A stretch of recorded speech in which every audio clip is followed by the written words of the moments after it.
Sobat Mercuskut dan Sobat mahasiswa semuanya yang ada di Indonesia yang mendengarkan podcast kali ini. Oke, for the first time ya kita bertemu dengan saya dan tentunya dengan narasumber saya pada kali ini. Sebelumnya perkenalkan, nama saya Sofia Lutfi Aisyah sebagai Duta Putri PGSD tahun 2021. Monggo kepada narasumber, kepada kakak dipersilakan untuk memperkenalkan diri ya. Halo Sofia dan sahabat Mercuskut semua pendengar podcast HMP Mercusuar. Di sini saya diperkenalkan sebagai seorang narasumber. Sebenarnya kita teman sharing aja ya di sini ya Sof. Gitu. Perkenalkan saya Festi Siwi. Sebenarnya ada 3 suku kata dalam nama saya, Festi, Kartika, Siwi. Tapi seringnya dipanggil Festi Siwi karena keluarga seringnya manggil Siwi. Kemudian di kampus dipanggilnya Festi. Jadi cukup itu aja, Festi Siwi. Okay. Jadi manggilnya Kak Festi nih? Boleh. Okay. Bagus juga sih Kak Festi. Oh ya Kak Festi nih lulusan mana? Aku lulusan sini aja. Ini produk lokal. Sama-sama UNED nih. FKIP Universitas Jember. Kebetulan kalau hari ini kita berbincang-bincang di podcastnya HMP Mercusuar yang itu miliknya pendidikan guru sekolah dasar. Ya. Aku alumni pendidikan guru anak usia dini.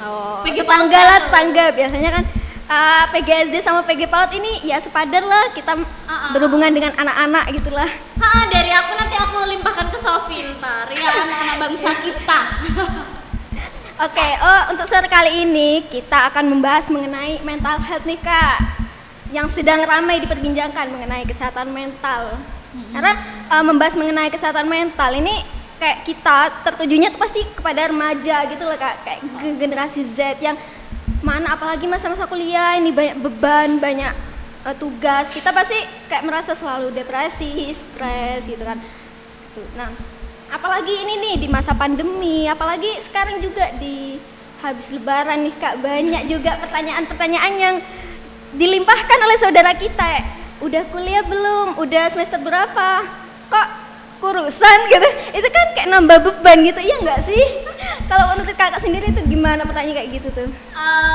Dari pertama kata kunci kita pada sore hari ini kan mental health gitu ya, kesehatan jiwa. Sebenarnya sama halnya dengan fisik gitu. Jadi apapun yang berkaitan dengan tubuh kita, entah itu jiwa maupun raga ya pastinya penting toh gitu. Yes. Karena juga menjadi satu kesatuan yang kita bawa gitu. Ya perlu kita rawat. Terkait juga masa remaja, sebenarnya sih kalau dari pemahaman saya, udah aku gitu, gimana, maaf ya Sof. Enak Pak, ya santai gitu nah Mbak. Kita akan ngobrol. Soal mental health tuh nggak hanya ini ya generasi Z, kemudian hanya di kalangan remaja gitu yang jadi poin untuk kita kulik-kulik gitu ya, tapi juga penting untuk kita semua gitu. Mungkin kelebihannya ya di masa sekarang tuh generasi Z tuh yang lebih aware gitu. Kayaknya tuh kalau soal isu mental health, pengetahuan, wawasan terkait itu jadi daya tarik yang kemudian nggak menjadi asing untuk kita pelajari, untuk kita rawat begitu. Jadi lebih poin plusnya di situ. Mungkin generasi di atas kita ya semua pasti membutuhkan kesehatan jiwanya masing-masing begitu. Tapi mungkin terkait pengetahuan soal itu gitu, apalagi pengetahuan soal ini kan dipelajari khusus di bidang psikologi misal seperti itu. Jadi nggak setiap orang itu dibekali ya kan itu. Nah, kelebihannya generasi Z tuh menyerap informasinya kan lebih cepat, terus lebih kreatif juga, dan kita nggak dibatasi ruang gitu ya, kita bisa kapanpun dimanapun gitu. Ada yang ini bikin aku tertarik ya. Tadi kan gimana nih lebaran, ditanyain mulu. Nah iya, ada satu hal yang jadi pembelajaran juga di masa sekarang. Kebetulan nih aku salah satu yang Korban kayak gitu juga. korban bertahun-tahun, tapi kemudian sadarnya baru di 2022. Sadarnya karena ternyata aku mikirnya gini, ya setiap orang punya basa-basi, tipe basa-basinya sendiri-sendiri gitu ya. Dan apalagi kita jarang ketemunya momen lebaran ini. doang ya. Dan udah 2 tahun kita pandemi dikurung di rumah gitu, nggak ada kesempatan untuk berinteraksi meskipun itu dengan keluarga gitu kan. Terus akhirnya di tahun ini ketemu setelah sekian lama, otomatis basa-basi apa ya, bisa kita sebut kuno gitu ya. Ya, apa yang kita lihat pertama kali ya tentunya fisik, ya itu yang diomongin ya fisik. Betul gitu. kata Sofia gitu kan. Ya apalagi seperti aku nih, aku rasa kalau mungkin sebelum 2022 kayaknya aku masih kayak apaan nih orang nih body shaming, Iya, atau body apa segala shaming. macem gitu kan. Tapi setelah aku amati, kemudian penting sekali untuk kita juga merawat kesehatan jiwa kita gitu, selain juga orang lain sebenarnya harus saling menjaga kan satu sama lain. Ternyata juga ya nggak masalah sih, itu basa-basi ya dianggap basa-basi aja gitu.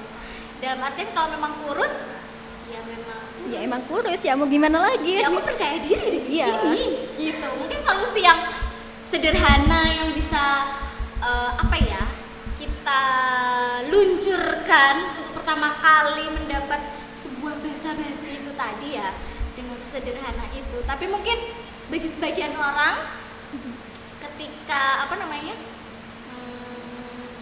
dari aplikasinya gitu ya, ketika ketemu langsung seperti itu kan kadang apa ya, mood juga kan berpengaruh. Jadi mungkin itu yang perlu kita jaga. Agak medok ya. Ya kan asli Jawa. Mau Iya, gimana? iya.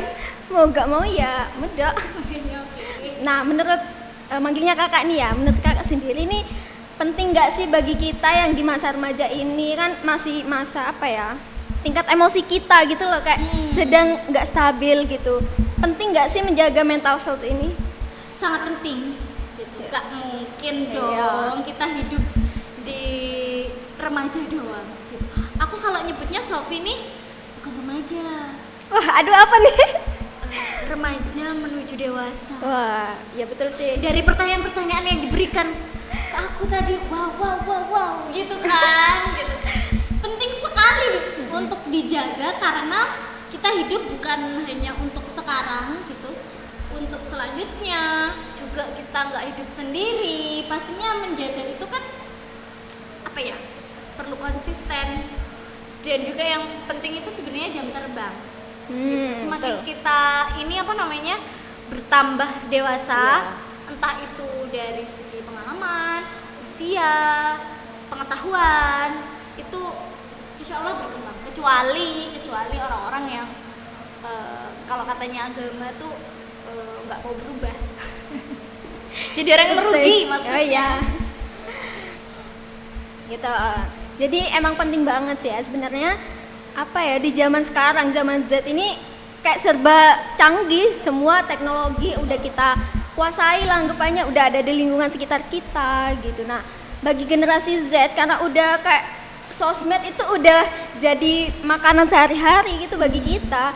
Nah bahkan kayak sesuai pengalaman aja, orang bikin story aja itu kayak berisi kata-kata, itu kayak kesannya nyindir kita gitu nggak sih, padahal ya itu sekedar kata-kata doang gitu, padahal itu ya kalau menurut kita itu juga merusak kesehatan mental kita nggak sih, kan kita kayak bikin mikir ini apa sih bikin story gini. Nah kalau menurut kakak kayak generasi Z sekarang ini karena udah terpengaruh oleh sosial media seperti itu, pemikiran yang negatif lah menurut saya kayak gitu, itu apa ya, kesehatan mental generasi Z ini masih mumpuni lah gitu, masih baik gitu?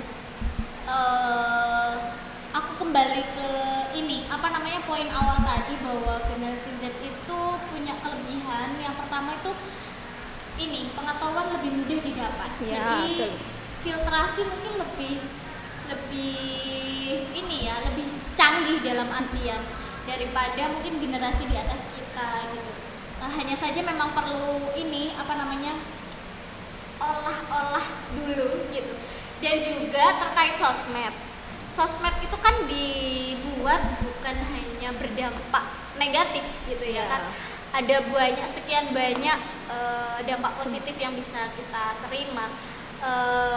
Aku rasa ketika dampak itu ada sisi negatif dan positif, kita lebih condong ke arah positif saja gitu, karena sosmed sendiri sebenarnya bukan ditujukan untuk merusak kesehatan jiwa kita kan. Ada banyak fitur yang itu bisa kita manfaatkan untuk menjaga kesehatan jiwa kita. Salah satunya misal bisukan dulu. Betul. Kalau kita nggak suka ya bisukan aja. Iya, misal secara sosial kita menjaga apa ya? Ini interaksi kita supaya lebih baik. Kalau memblokir kayaknya lebih terkesan ya nggak baik, itu kan kita kayak musuh gitu ya. Gitu. Bisa ada fitur lain yang ada banyak gitu yang disediakan sosial media. Jadi aku rasa semua itu kembali ke diri kita. Dan juga apa-apa yang sudah disediakan oleh teknologi itu betul-betul kita manfaatkan. Dalam artian dimanfaatkan secara positif. Ketika ada yang negatif, kita cari di mana celah yang bisa kita keluar dari sana. Enggak ketika negatif dituruti gitu, kita ikuti alurnya, kan itu juga pastinya berpengaruh buruk ya ke kita. Kurang baik maksudnya gitu, ke kita sendiri gitu. Juga mengapa sih ini rata-rata ya remaja di Indonesia khususnya mental health ini masih dianggap kayak diremehkan gitu, di underestimate gitu. Jadinya kayak misal seseorang merasa kayak stres, iri, terus kayak depresi, itu ya dianggap hal yang wajar gitu. Padahal kalau menurut saya juga, menurut baca artikel yang pernah saya baca itu, kalau kayak gitu tuh harus perlu penanganan gitu Mbak.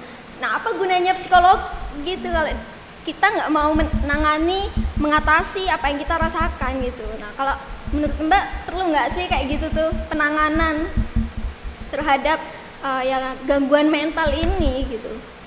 Satu yang harus jadi catatan adalah kita nggak bisa memvonis diri kita sendiri. Gitu, kita perlu bantuan tenaga profesional untuk itu. Gitu. Adanya psikiater, psikolog, gunanya untuk memfasilitasi itu tadi. Gitu. Kita seringkali toh anak muda gitu merasa lelah, udah dianggap aku depresi nih gitu. Dapat tugas banyak dari kampus udah bilang nggak kuat, pengen keluar aja gitu sih. Gitu kan? Tapi sebenarnya itu kan ada banyak faktor untuk bisa kita dikatakan, oh kamu ada gangguan mental nih, kamu terserang depresi dan lain-lain.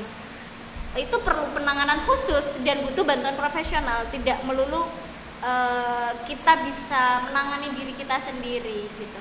Dan aku rasa semisal pun kita harus mendeteksi diri kita sendiri, mungkin diawali dengan gimana sih awal kita punya perasaan apa ya, terpuruk, cemas, rasa khawatir begitu, itu dimulai dari apa?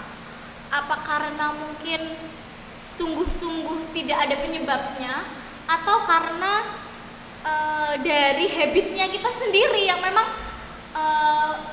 nggak ideal begitu ya. Jadi udah secara ini dulu deh, fisiknya dulu, secara kesehatan fisik kita nggak pernah ngerawat, tiba-tiba cepet lelah, cepet ngerasa cemas, udah bilang kalau dirinya depresi gitu. Itu kan perlu catatan toh. Harusnya kita punya pengetahuan tersendiri untuk kita lebih peka terhadap diri kita, bahwa oh iya ternyata kesehatan fisikku juga perlu dibenahi dengan gaya hidup, habit yang baru, yang lebih baik gitu. Ketika itu semua sudah kita jalani, baru nih biasanya kesehatan mental itu juga akan mengikuti gitu. Ketika ada satu yang timpang, pasti gak akan apa ya, seimbang gitu dalam menjalani hari-hari seperti biasa begitu. Jadi kayak untuk menjaga kesehatan mental diri kita sendiri itu sebenarnya ya banyak faktornya, nggak cuma dari kita, lingkungan itu juga mempengaruhi gitu. Maka ini kakak kan dari PG PAUD yang berkecimpung otomatis dengan anak-anak gitu ya. Kalau menurut kakak anak-anak perlu kan adanya edukasi tentang mental health juga, karena anak-anak juga bisa merasakan depresi gitu kan, nggak sih kak? Nah ini juga pengetahuan baru nih. Iya. Kebetulan ngisinya di PGSD begitu ya. Sering kali tuh para pendidik lingkungan lah, entah itu keluarga, sekolah, lingkungan sekitar tempat tinggal kita itu nggak aware, nggak peka, nggak merawat, nggak cukup merawat dengan apa ya, kondisi emosi yang kita punya. Dari kecil kita nggak pernah, jarang mungkin bahkan itu didapat secara khusus pengenalan emosi apa segala macam. Kalau kebetulan di pembelajaran PG PAUD itu ada tuh pengenalan emosi yang dikenalkan ke anak-anak. Jadi bagaimana sebenarnya kita marah, sedih, takut itu wajar, itu naluri ya. Kita nggak bisa apa ya, request aku pingin marah nggak bisa loh. Aku pingin takut, aku pingin sedih, itu kayaknya nggak bisa kita request dengan enaknya gitu. Aku pingin happy, aku pingin seneng, itu enggak, itu auto kan, naluriah yang dibangun oleh Tuhan, kita diberkati emosi-emosi itu. Nah apa yang perlu kita jaga? Deliverynya, penyampaiannya. Ketika kita marah jadi kekerasan nggak? Ketika kita happy jadi orang yang lupa daratan nggak? Kayak gitu. Itu yang perlu kita apa ya, kita perbaiki gitu. Termasuk juga diberikan pengetahuannya sedini mungkin. Misal anak-anak dikenalkan tuh marah itu yang gimana, perasaan yang nggak enak yang kamu rasakan itu bisa dideliverkan seberapa bagus baiknya begitu, itu bisa kita ajarkan ya sedini mungkin gitu. Mungkin karena kita sering kali ini ya bingung sendiri, apa sih gitu, aku tuh maunya kita sendiri aja nggak tahu gitu. Nah gitu kan, seringnya kan gitu. Akhirnya jadi kecemasan, jadi kekhawatiran. Ya mungkin dari kecil, dari sedini mungkin kita nggak dapat pengetahuan yang sebenarnya itu penting, termasuk emosi itu tadi, pengelolaan emosi, manajemen emosi. Berarti emang kayak sedari kecil kita emang harus sebagai orang tua tentunya, karena kita apa ya, orang tua yang lingkungan terdekat kita gitu ya, harus mampu mengajarkan emosi kepada anak, cara mengolah emosi yang baik gitu. Karena saya pernah baca juga podcast ya, mendengarkan podcast dan baca itu bahwasanya kalau menurut teori psikolog itu aja juga kayak bagaimana kita melimpahkan emosi, kita membentuk perilaku itu berdasarkan terhadap apa yang kita pikirkan gitu. Nggak selamanya dari lingkungan gitu. Kayak misal kita melihat kecoa gitu, kita takut, sedangkan kakak nggak takut. Nah kenapa kok saya takut kakak enggak gitu kan, itu berasal dari pikiran kita gitu, bukan kecoanya yang mau kita gitu. Dia diem aja ya. Iya, karena ya pikiran kita gitu. Nah benar, itu juga dari contoh sederhana yang tadi dikatakan Sofia ya, masalah takut kecoa itu sebenarnya kan itu hal sederhana, mungkin dianggapnya sepele gitu ya. Itu masalah itu kan dari pikiran kita gitu. Masalah kecoa aja bisa jadi masalah besar gitu, ketakutan sendiri. Sebenarnya kalau kita bawa ke yang lebih kompleks, misal permasalahan di pertemanan kita, terus misal dengan relationship dengan pasangan kayak gitu-gitu, sebenarnya bisa kita apa ya, resapi, teladani gitu. Kita ambil saripatinya untuk nggak terjerumus ke ketakutan yang menjadikan itu negatif begitu ya. Jadi kita sudah punya strategi dan apa ya, penyusunan bagaimana apa yang harus aku perbuat. Minimal yang pertama tuh sadar dulu lah. Misal kita sadar, oh kalau aku tuh takut. Jadi tahu langkah selanjutnya apa yang harus diperbuat. Yang jadi apa ya, jadi kita nggak bisa punya persiapan, rencana dan lain-lain itu kan ketika ini apa namanya, kita nggak tahu apa yang kita rasakan. Takut aja kita ini aku takut atau apa, itu kadang kita nggak tahu, itu yang biasanya jadi bumerang ya. Ya stigmanya kita emang kayak kurang sosialisasi mengenai mental health ini, jadi kita kayak ya menganggap itu hal biasa dan kita nggak tahu apa yang kita rasakan gitu loh. Sebenarnya kesehatan jiwa tuh sama dengan ini loh, orang kan seringkali kayak orang yang dapat gangguan di kesehatan jiwanya seringkali diabaikan.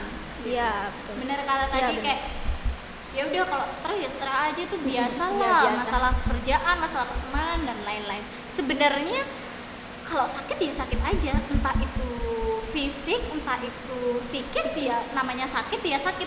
Seperti orang kena tipes, ya kamu sakit tipes, ya udah sakit, kamu butuh treatment yang cocok untuk tipes itu tadi supaya sembuh. Sama dengan sakit yang dialami psikis gitu, sakitnya apa dulu nih, bukan berarti yang nggak terlihat akhirnya terabaikan, bukan gitu ya, sama aja seperti sakit fisik lainnya gitu, yang nggak jadi apa ya, kepekaan kita kan karena itu nggak dimiliki semua orang pengetahuan terkait itu, dan dianggapnya ya itu hal biasa gitu, kayak ya udah perasaan-perasaan yang dialami semua orang, tapi kan nggak semua orang tuh sama toh. Ya sebenarnya permasalahan itu juga ada kayak kita punya masalah gitu dan kita nggak mau meluapkan, kita nggak mau kayak cerita gitu. Sebenarnya kayak temen cerita, temen ngobrol itu juga penting gitu nggak sih? Betul temen cerita juga kadang kita cocok-cocokan ya. Ya karena nggak semua temen itu enak buat diajak cerita. Ada, kalau aku mengambil contoh di keluarga aku tuh, bapakku itu tipe orang yang pendengar yang cukup buruk, tapi memberi solusi yang baik gitu. Jadi jangan punya ekspektasi, ini pengalaman pribadi aku ya. Jadi nggak, kalau ngobrol sama bapak jangan pernah ini apa namanya punya ekspektasi didengarkan dengan kita kan seringkali punya ekspektasi kalau aku cerita nih pasti orangnya mendengarkan guys, segala macam bla bla bla bla gitu. Jangan, karena memang karakter orangnya jadi pendengar yang kurang bagus gitu, tapi memberi solusi yang Baik. betul-betul keren gitu. Kita tuh kayak pasti nemu aja gitu.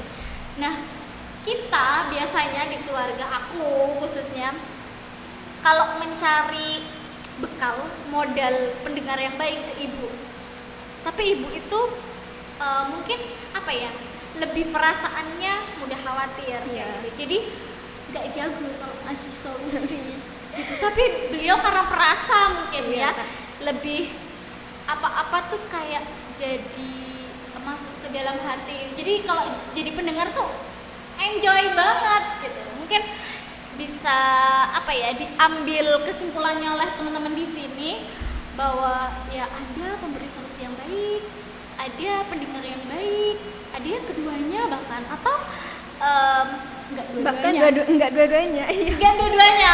Iya. Kita harusnya udah punya apa ya, antisipasi ya. Biasanya kita punya apa ya, jiwa survival Untuk diri kita sendiri. Biasanya kita sudah punya antibody buat sepertinya kalau yang seperti ini aku nggak sampai sekian ketika bercerita, sudah punya boundaries gitu. Batasan. Terus kita kan masih belum terjun ke masyarakat ya, kita masih intinya ya di lingkungan kampus lah. Bagaimana kalau dari kakak sendiri gitu, kayak mengedukasi, mengingatkan teman-teman tentang pentingnya mental health gitu. Karena menurut kakak tadi sangat penting gitu loh kita menjaga kesehatan mental ini gitu, agar ya tidak terjadi gangguan yang berlanjut gitu. Yang pertama, bekali pengetahuan. Ya, pertama banget, khususnya untuk diri kita sendiri. Kalau diri kita sendiri nggak sehat, gimana kita bisa punya pengaruh baik untuk lingkungan gitu. Hal yang paling terkecil ya keluarga dan teman dekat kita begitu. Jadi nomor satu ya